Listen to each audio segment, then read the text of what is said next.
Give me the next 30 minutes and I'll help you make the most of your 20s and your 30s. So I made my first million when I was 26. A decade later, my portfolio company has generated last year over $250 million in aggregate revenue. And I'm 36 now. And so in this video, I'm gonna give you the real world advice that I wish someone had told me much earlier. So number one is you wanna take asymmetric bets. If you're under 30, you have no reason not to go 100% all in on your goals. The downside is nothing and the upside is everything. If you think about life as giving you kind of lottery tickets, right? You can scratch off a ticket, and if you don't win, then what did you lose? The scratch off ticket. But the thing is that when you have nothing to lose, you have nothing to lose and you only have things to gain. And so the objective when you have as little as you can is to take as many shots as possible because your downside is zero, right? And so it's the only time in your career where you can take more shots than anyone else. And so the reason or the fact that people don't take shots, and myself included when I was younger, I was so afraid to take a shot, but the only reason that was holding me back was the belief that other people who I don't even talk to anymore would somehow judge me as a quote failure. You never actually start from scratch ever again, because every time after the first time you start from scratch, you start with an experience. So you still always net a positive. And so that's the beautiful thing about taking shots is that you either get the big win, or more likely, you learn something. And then that learning compounds. And so the thing is that I had a misunderstanding of how success worked, which is that it's far more stacking many things on top of each other than it is nothing, nothing, nothing, and then something works, right? And so if you imagine success like a bridge, right? So you're over here, and you've got this chasm that you have to get across, right? This is, let's say there's alligators here and lava and all sorts of stuff, right? And then there's you over here who's got, your big smiley face and you're happy and you're doing all the stuff you want.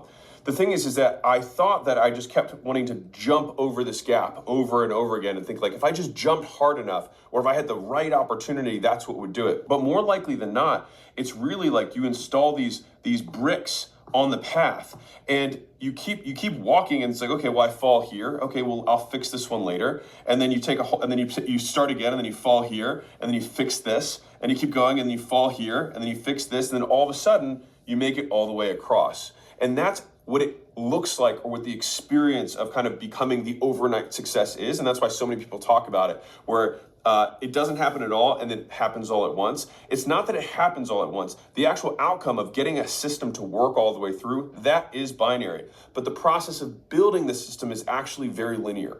I'm also not saying this from a position of even though I saw some success early in my career, I also started pretty early.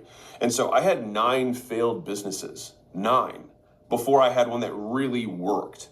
And so I bring this up to say that I don't know what failure you're on right now. Maybe you're on 0 failures, you're on 1 failure or 2 failures, but you have way more failures in you. At the end of the day, one of the big realizations I had is that since life is an infinite game, and what that means is that there are games where you have a defined time period and at the end you count the score, right? And then there's infinite games where the only point of the game is to keep playing the game.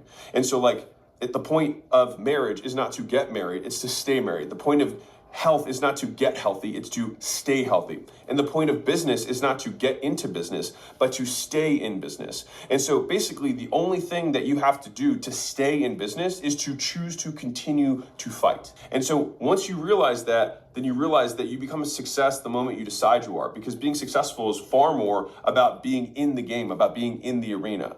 And so when you're in your 20s, what you lack in experience, you have to make up for in effort and hours. And believing otherwise leads to a life of honestly well-deserved mediocrity. So if you're hearing this, you're like, okay, I got it. I need to take more bets and I need to take maybe riskier bets because my downside is nothing. All right, well, which bets do I take? So number 2, don't follow your passion.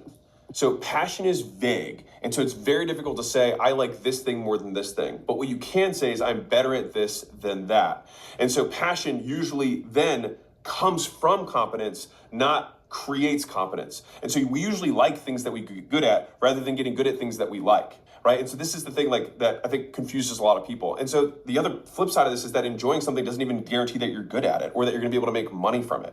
And I remember my dad used to tell me when I was much younger, he said, listen, if I were following my passion, I'd be a bartender at a ski slope, right? He said, if you can just make money, he said, the rest of your life, you can do whatever you want. And I actually think it was very practical advice for me. And I'm very grateful that I got that. But the thing is that getting good at anything you have to slog through this period where you're probably not going to be passionate about it because it's very boring, it's very monotonous, it's very repetitive, right? It's one thing to say, oh, I like ping pong. It's another thing to say, like, I hit 500 forehands and 500 backhands every morning and every night, right? It's a different level of dedication that you have to it, and that isn't going to be something you're passionate about. You might like playing the game, but getting good at the game are two very different things, right? And so it sets this false expectation that I think ultimately harms more people. And I think one of the biggest reasons of not following your passion is that your passions will change as you age. I promise you, the things that I was passionate about when I was 20 is not things I'm passionate about now, and I'm sure the things I'm passionate about when I'm in my mid and late 40s are gonna be different than things I am now. Same as 50s and 60s. And so this idea that like I have to find this one thing, it puts a ton of pressure on that thing that it has to be perfect forever. And if it's not gonna be perfect forever, then why don't we be practical now so that we can give ourselves options later? So fundamentally, all we're gonna look for are things that you're good at